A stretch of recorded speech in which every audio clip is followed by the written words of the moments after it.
എൻ്റെ അടുത്ത് ഒന്ന് രണ്ട് പേര് വിളിച്ച് ചോദിക്കുകയാണ്, ഞാൻ വിശ്വാസിയാണോ എന്ന്. അപ്പോൾ ഞാൻ അപ്പോഴെ തന്നെ ഉത്തരം കൊടുത്ത്, ഞാൻ വിശ്വാസി തന്നെയാണ്. പ്രാർത്ഥിക്കുന്ന ഒരാളാണെന്ന് വെച്ച് കഴിഞ്ഞാൽ പ്രാർത്ഥിക്കും. അപ്പം പിന്നെ വിശ്വാസമില്ലാത്തൊരു പ്രസ്ഥാനത്തിൽ നിൻ്റെ ആശയങ്ങൾ പറയുന്നത് ശരിയാണോ എന്ന് ചോദിച്ചു. അവർക്ക് അപ്പോഴുള്ള മറുപടി ഞാൻ കൊടുത്തു. എന്നിരുന്നാലും എനിക്ക് ചില കാര്യങ്ങൾ പറയാനുണ്ട്. നമ്മൾ വിശ്വാസികളാണെങ്കിൽ ഡിവൈൻ ധ്യാന കേന്ദ്രം നമുക്കെല്ലാവർക്കും അറിയാം. നല്ലപോലെ പ്രാർത്ഥിക്കുന്നവരാണെങ്കിൽ ആ ധ്യാന കേന്ദ്രത്തിൽ പോയിട്ടുണ്ട്. ആ ധ്യാന കേന്ദ്രത്തിന് ഒരുപാട് സമ്മർദ്ദം വന്നൊരു സമയമുണ്ടായിരുന്നു.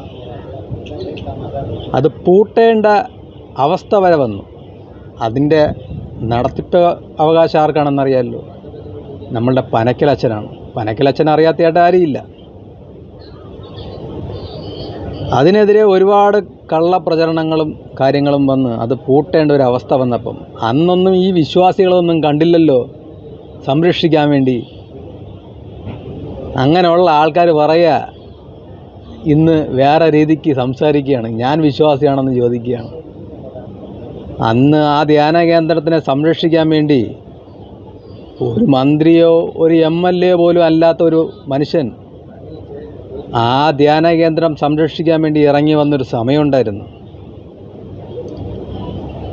അത് ഞാൻ പറഞ്ഞിട്ട് വേണ്ട നിങ്ങൾക്ക് അറിയേണ്ടത്. പനക്കലച്ഛൻ ആ വൈദികൻ തന്നെ പറയും നിങ്ങളെടുത്ത്. ഇതൊരു പഴയ വീഡിയോ ആണ്. എന്നിരുന്നാലും അതിലൊരുപാട് അർത്ഥങ്ങളുണ്ട്.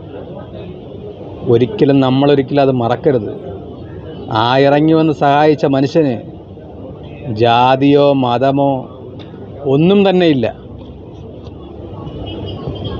അദ്ദേഹം ഒരു മനുഷ്യസ്നേഹി ആയതുകൊണ്ടാണ് ആ ധ്യാന കേന്ദ്രത്തിനെ സംരക്ഷിക്കാൻ വേണ്ടി ഇറങ്ങി വന്നത്. അങ്ങനെയുള്ള ആൾക്കാരെടുത്ത് ഇപ്പം കുറച്ച് ആൾക്കാർക്ക് എതിർപ്പ്. നമ്മളൊരിക്കലും മറക്കരുത് അമ്മാതിരി കാര്യങ്ങളൊന്നും. ഞാനുണ്ടെങ്കിൽ ഡിവൈനും ഉണ്ടാകും. പനക്കലച്ഛൻ ധൈര്യമായിരുന്നു. ഞങ്ങൾ ഒരു കാര്യം ഇവിടെ ഓർത്തു പോവുകയാണ്. ഈ ധ്യാനമന്ദിരത്തിനെതിരെ ധാരാളം ശത്രുക്കൾ, കുബുദ്ധികൾ ഈ ധ്യാനമന്ദിരത്തെ തകർക്കാൻ ഒരുങ്ങിയ ഒരു കാലമുണ്ടായി. അന്ന് ഈ ഇരിക്കുന്ന മുഖ്യമന്ത്രി കമ്മ്യൂണിസ്റ്റ് പാർട്ടിയുടെ സംസ്ഥാന സെക്രട്ടറി.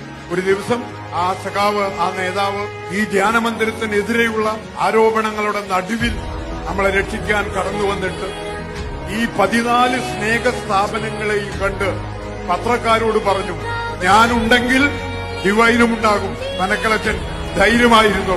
അതാണ് ഞങ്ങളുടെ ചങ്കി.